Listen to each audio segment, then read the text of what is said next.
Hello बच्चों, मैं हूँ पवार सर नागपुर से। और बेटा आज हम लोग महाराष्ट्र स्टेट बोर्ड का चैप्टर नंबर 2 जो कि आपका मैकेनिकल प्रॉपर्टीज ऑफ फ्लूइड है वो पढ़ेंगे। बेटा कोविड-19 की वजह से इस चैप्टर में का काफ़ी पोर्शन आपका कैंसिल कर दिया गया है। जैसे आपका पेज नंबर 32, 31, 30 ये पूरा पार्ट आपका कैंसिल हो चुका है, जिसमें हाइड्रोलिक लिफ्ट था, पास्कल लॉ था, हाइड्रोलिक ब्रेक्स थे। इसके अलावा आपका pressure due to a liquid column था। ये ऐसी काफ़ी चीज़ें इसमें कैंसिल हो चुकी है। एकदम स्टार्टिंग का पार्ट जैसे 2.1, 2.2 दिया हुआ है, जिसमें इंट्रोडक्शन है और फ्लूइड के बारे में थोड़ी जानकारी है। मोस्ट पॉसिबिलिटी स्टार्टिंग के इंट्रोडक्शन वाले पार्ट से क्वेश्चन आने का चांस कम रहेगा। और उसके बाद 2.3 जो मेन पार्ट था प्रेशर करके, तो ये मेन पार्ट से क्वेश्चन नहीं आएंगे। कोविड-19 के प्रॉब्लम की वजह से ये वाला सिलेबस हटा दिया गया, जबकि ये मेन सिलेबस था। बाद में आपके लिए बहुत सिंपल वाला पार्ट रखा हुआ है, यानी सरफेस टेंशन से रिलेटेड चीज़ें आपको रखी हुई है। तो चलिए आज हम लोग अपना फर्स्ट लेक्चर स्टार्ट कर रहे हैं, जिसमें आपको 1 मार्क्स के लिए डेफिनेशन पूछी जाएगी, या तो ऑब्जेक्टिव में ये चीजें काम में आएगी। यहां पर मैंने 5-6 आपको 6-7 ऐसे पॉइंट्स बताए जो डेफिनेशन करके पूछे जाएंगे। बहुत हो गया तो वो 1 मार्क्स के लिए पूछा जाएगा, अदरवाइज नहीं आएगा। तो लेकिन आपको ये डेफिनेशन याद करना है।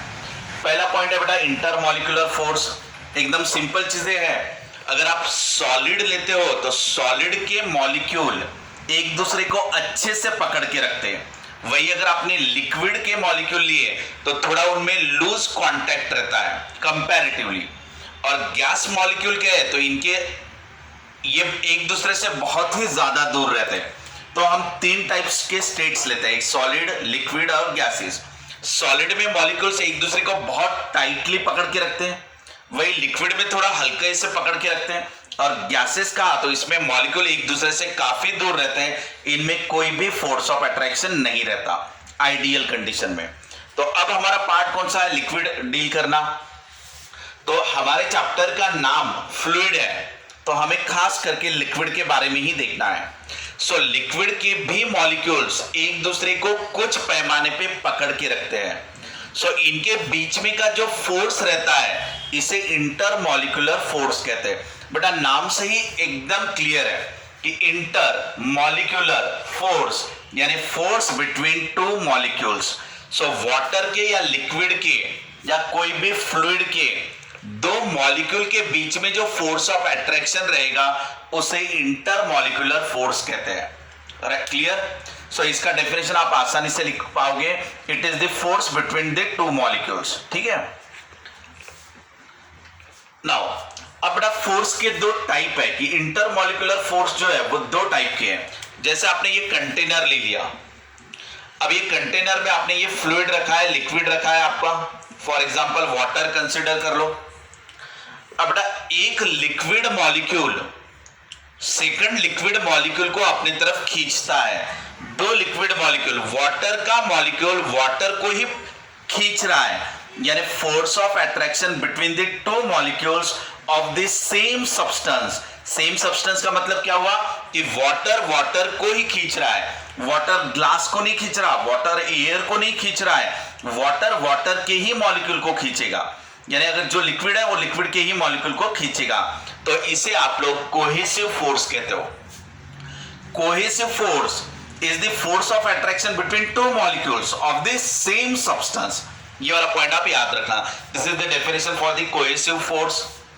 इसके अलावा बेटा अगर वाटर का मॉलिक्यूल जैसे ये लिक्विड का मॉलिक्यूल ग्लास के मॉलिक्यूल को अपनी तरफ अट्रैक्ट करेगा या खींचेगा या पकड़ के रखेगा, वाटर का मॉलिक्यूल लिक्विड का मॉलिक्यूल ग्लास के मॉलिक्यूल के साथ अटैच है अभी, तो ग्लास ने वाटर को पकड़ के रखा या ग्लास ने किसी भी लिक्विड को पकड़ के रखा, तो ये 2 मॉलिक्यूल जो है वो अलग अलग सब्सटेंस के हैं, क्योंकि वाटर आपका अलग हो गया, ग्लास आपका अलग हो गया। सो ग्लास का मॉलिक्यूल वाटर के मॉलिक्यूल को पकड़ के रख रहा है। ये वाला जो फोर्स है इसे अधेसिव फोर्स कहते हो। adhesive force यानी क्या, again it is the force of attraction between two molecules, ये दो मॉलिक्यूल्स के बीच में का फोर्स ऑफ अट्रैक्शन है, but of different substances, but substance आपके अलग अलग है, क्योंकि वाटर किसको पकड़ के रख रहा है, ग्लास को। क्लियर? सो अगर force of attraction between two molecules of different substances, ये आ जाएगा आपका अधेसिव फोर्स में। क्लियर बेटा? बहुत आसानी से आप सॉल्व कर पाओगे, बहुत सिंपल डेफिनेशन है। हाँ, थोड़ा सा आपको बुक्स के लैंग्वेज में याद करने की ही कोशिश करो, ठीक है। पॉइंट नंबर 3 बेटा, now what is the range of molecular force. अगर ये एक मॉलिक्यूल ले लिया आपने, ये एक लिक्विड का मॉलिक्यूल ले लिया, ठीक है, चलो ये मॉलिक्यूल को अपने तरफ खींच सकता है, मान लो ये इसको भी अपने इन्फ्लुएंस में रख सकता है, यानी ये सेंट्रल मॉलिक्यूल इन मॉलिक्यूल को अपने तरफ खींच सकता है, इसके बाहर वाले मॉलिक्यूल को वो अपनी तरफ नहीं खींच पाएगा, यानी उनमें कोई फोर्स ऑफ अट्रैक्शन नहीं रहेगा। तो मान लेते हैं ऐसे 2 लेयर रहे या 1 लेयर रहे, ये सेंट्रल वाला मॉलिक्यूल इस मॉलिक्यूल को भी अपनी तरफ खींच सकता है, या तो इनके बीच में फोर्स है, ये दोनों मॉलिक्यूल में भी फोर्स है, यहां पे कोई मॉलिक्यूल रहे तो इनको भी ये अपने तरफ पकड़ के रख रहा है।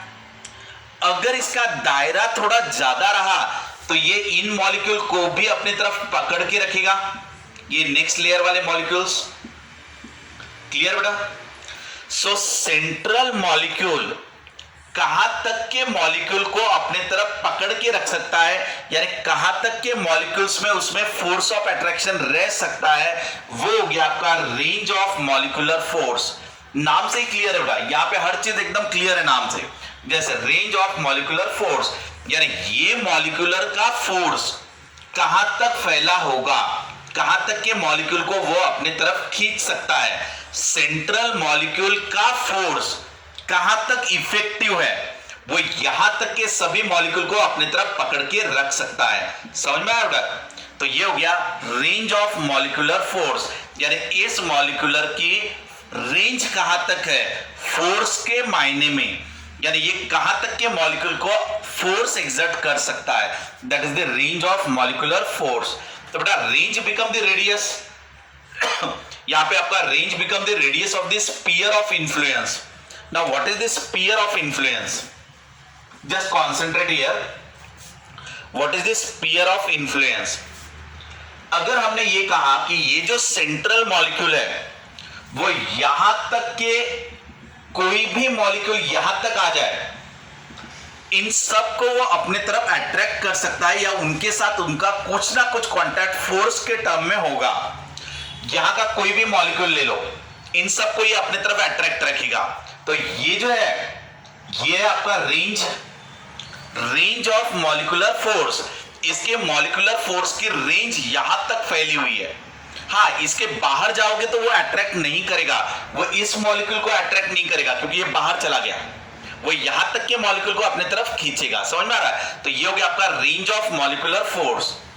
बेटा अब वो सिर्फ यहां तक ही नहीं, सो यहां के भी मॉलिक्यूल को खींचेगा, यहां के भी मॉलिक्यूल को खींचेगा, यहां के भी मॉलिक्यूल को खींचेगा, यानी सेंट्रल मॉलिक्यूल पूरा यहां तक के पूरे मॉलिक्यूल को अपने तरफ खींच सकता है। तो ये क्या हो गया, एक स्फीयर हो गया। तो ये स्फीयर के अंदर जितने भी मॉलिक्यूल आए उन सबको ये खींच सकता, सबको इन्फ्लुएंस कर सकता, इसीलिए इसको कहते हैं स्फीयर ऑफ इन्फ्लुएंस। यानी इसका इन्फ्लुएंस कहां तक है, तो इसका इन्फ्लुएंस ये स्फीयर के अंदर आने वाले सभी मॉलिक्यूल पे है। ये स्फीयर के अंदर जो भी मॉलिक्यूल आएंगे उन सब पे उसका इन्फ्लुएंस है, वो सब पे उसका असर आएगा। So this is called as the sphere of influence. And how to draw it? By taking the range as a radius, क्योंकि ये रेंज है ना, उसकी रेंज ऑफ मॉलिक्यूलर फोर्स, उसको रेडियस बना लो और उसका स्फीयर बना दो, तो this will become the sphere of influence. Now next point बेटा, बहुत सी चीजें जैसे मैं आपको बार बार बता रहा हूं, everything related with their names, ये पूरा नाम से ही क्लियर है वो चीजें, ठीक है। नेक्स्ट पॉइंट, अब हम लोग लेते हैं सरफेस फिल्म। बेटा ये कंटेनर लिया, इस कंटेनर में ये लिक्विड है। अब ध्यान देना बेटा, अगर हमने सरफेस का कोई मॉलिक्यूल लिया, अगर हमने सरफेस का कोई मॉलिक्यूल लिया, ये सरफेस का मॉलिक्यूल हुआ बेटा, अब ये इसके नीचे वाले यहां तक के मॉलिक्यूल को अपने तरफ खींच सकता है, यहां तक के, ये नीचे वाली लाइन बेटा, ये ऊपर वाले लाइन को मैं एक्स वाई नाम दे दूंगा। क्या नाम दिया मैंने उसको? एक्स वाई, एकदम ऊपर वाली लेयर। या ऊपर वाले लेयर के हर एक मॉलिक्यूल नीचे वाले लेयर के यहां तक के मॉलिक्यूल को अपने तरफ खींच सकते हैं। सो ये क्या हुआ उसका रेंज ऑफ मॉलिक्यूलर फोर्स। इस मॉलिक्यूलर फोर्स की रेंज यहां तक है, तो यहां तक आने वाले कोई भी मॉलिक्यूल रहे वो सबको अपने तरफ पकड़ के रख सकता है। इसको नाम दे देंगे बेटा एक्स डैश वाई डैश। इसे हमने क्या नाम दे दिया? X dash Y dash. तो सरफेस के ऊपर की लेयर वहां से लेके उसके मॉलिक्यूलर रेंज तक की थिकनेस का लिक्विड यानी सरफेस फिल्म। सरफेस फिल्म बोले तो कहां तक की? तो सरफेस के मॉलिक्यूल ले लेना और वहां से लेके मॉलिक्यूलर रेंज तक, डिस्टेंस तक, वहां तक की पूरी लेयर की थिकनेस, यानी ये आपकी सरफेस फिल्म कहलाएगी।